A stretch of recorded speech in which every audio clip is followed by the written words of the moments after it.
राज्यसभा चुनाव को लेकर महाराष्ट्र में सातों कैंडिडेट्स की जगह पर नए उम्मीदवारों ने फॉर्म भर दिया है। आपको बता दें कि महाराष्ट्र की 7 राज्यसभा की सीटों पर चुनाव होना था और उसको लेकर सभी पार्टियों ने अपने अपने उम्मीदवारों को मैदान में उतार दिया है। आपको बता दें कि जो पिछले राज्यसभा के चुनाव हुए थे तो उसमें जो महाविकास आघाड़ी थे उसके 4 लोग राज्यसभा गए थे, लेकिन इस वक्त हालात पूरी तरह से बदल चुके हैं क्योंकि जो महाविकास आघाड़ी है उसके पास सिर्फ एक ही उम्मीदवार को राज्यसभा भेजने का मौका था और उसके बाद शरद पवार के नाम पर महाविकास आघाड़ी की तीनों पार्टियों ने हामी भर दी और शरद पवार ने अपना फॉर्म भर दिया है। लेकिन किस तरह से शरद पवार और पार्थ पवार के बीच ये जंग देखने मिल रही है और किस तरह से राज्यसभा का ये चुनाव जो है महाराष्ट्र में इंटरेस्टिंग हो गया है, इसकी पूरी जानकारी आपको इस वीडियो में देंगे। नमस्कार, आप देख रहे हैं लोकमत हिंदी। मेरा नाम है सोनू कनौजिया। आपको बता दें कि 16 मार्च को महाराष्ट्र समेत जो देश के अलग अलग जगहों से राज्यसभा की सीटें खाली हुई हैं उनको लेकर चुनाव होने हैं और गुरुवार को यहीं पर महाराष्ट्र के विधानसभा में महाराष्ट्र की जो 7 सीटें हैं जो खाली हुई हैं उसको लेकर यहां पर नॉमिनेशन फाइल किया गया। आपको बता दें कि जिस तरह से नंबर्स हैं उन नंबर्स के हिसाब से जो सत्ताधारी अलायंस है उसकी स्थिति काफी मजबूत है और सत्ताधारी अलायंस जो है वो इस बार 7 में से अपने 6 कैंडिडेट्स को राज्यसभा भेज सकती है और इसी को लेकर भारतीय जनता पार्टी हो या फिर एनसीपी हो या फिर एकनाथ शिंदे की शिवसेना हो, इन सभी ने अपने उम्मीदवारों को यहां पर फील्ड कर दिया है। भारतीय जनता पार्टी की अगर बात करें तो भारतीय जनता पार्टी ने अपनी तरफ से यहां पर 4 कैंडिडेट्स को मैदान में उतारा है, जिसमें से रिपब्लिकन पार्टी ऑफ इंडिया के रामदास आठवले भी शामिल हैं। इसके अलावा विनोद तावड़े, माया चिंतामन इवनाते और रामराव वड़कुले को बीजेपी की तरफ से टिकट दी गई है। हालांकि आपको बता दें कि पहले यह कहा जा रहा था कि धैर्यशील पाटिल और भागवत कराड़ इन दोनों को एक बार फिर से भारतीय जनता पार्टी मौका दे सकती है, लेकिन भारतीय जनता पार्टी ने एक बार फिर से सोशल बैलेंस बनाए रखने के हिसाब से 2 नए चेहरे जो हैं वो चुनावी मैदान में उतार दिए हैं।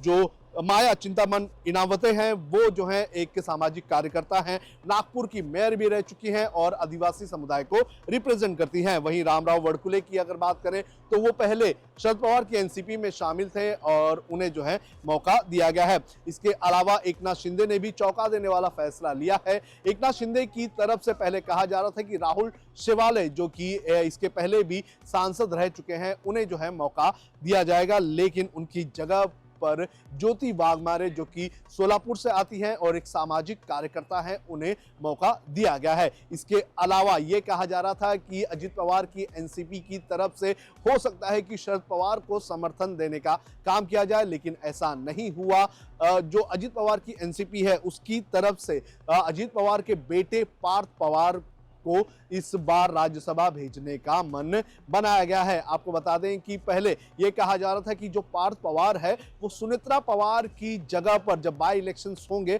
वहां पर जाकर वो चुनाव लड़ेंगे, लेकिन पार्थ पवार ने यह साफ कर दिया था कि वो महज 2 साल के लिए राज्यसभा में नहीं जाएंगे। जिसके बाद अब जब एक सीट का मौका था एनसीपी अजीत पवार के पास तो उन्होंने जो है पार्थ पवार को मौका दे दिया है और इस हिसाब से अब पवार फैमिली की तरफ से 2 राज्यसभा सांसद जो हैं वो एक बार फिर से राज्यसभा में जाएंगे। आपको बता दें कि ये जो चुनाव हो रहे हैं इस चुनाव में जो शरद पवार की एनसीपी है उनके 2 जो राज्यसभा सांसद थे, शरद पवार और फौजिया खान, इन दोनों का जो कार्यकाल है वो खत्म हो रहा था और ऐसे में जो हालात बने हुए थे वो ये लग रहा था कि शरद पवार ये तो या तो जो सुनेत्रा पवार हैं उनसे मदद मांगकर उनके कोटे से राज्यसभा जा सकते हैं, लेकिन परिवार के अंदर जिस तरह से सीट को लेकर खटपट चल रही थी उसका नतीजा देखने मिला और पार्थ पवार जो हैं वो राज्यसभा चले गए, जिसके बाद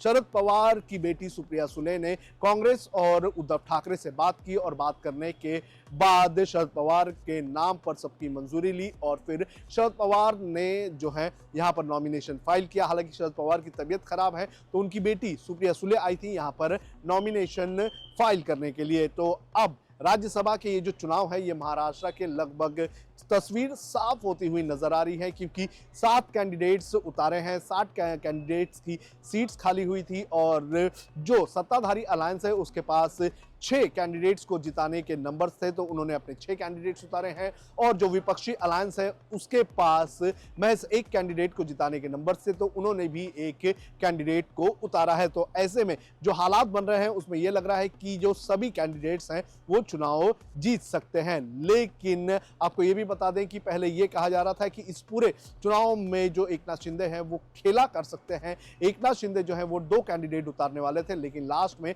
एकनाथ शिंदे ने ज्योति वाघमारे को उतारा, जिसके बाद यह साफ हो गया कि सभी कैंडिडेट्स की जीत होगी। आपको बता दें कि महाराष्ट्र में राज्यसभा का जो आंकड़ा है यानी कि एक जीत के लिए एक राज्यसभा के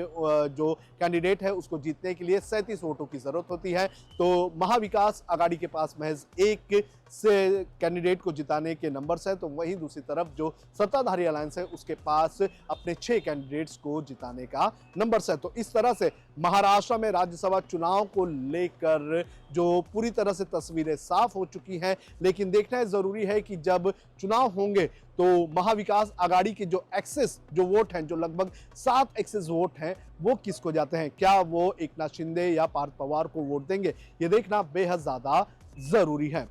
बहरहाल 16 तारीख को चुनाव है, चुनाव के बाद ही नतीजे साफ हो जाएंगे। वीडियो जर्नलिस्ट आदित्य के साथ सुन कनौजिया, लोकमत हिंदी, मुंबई।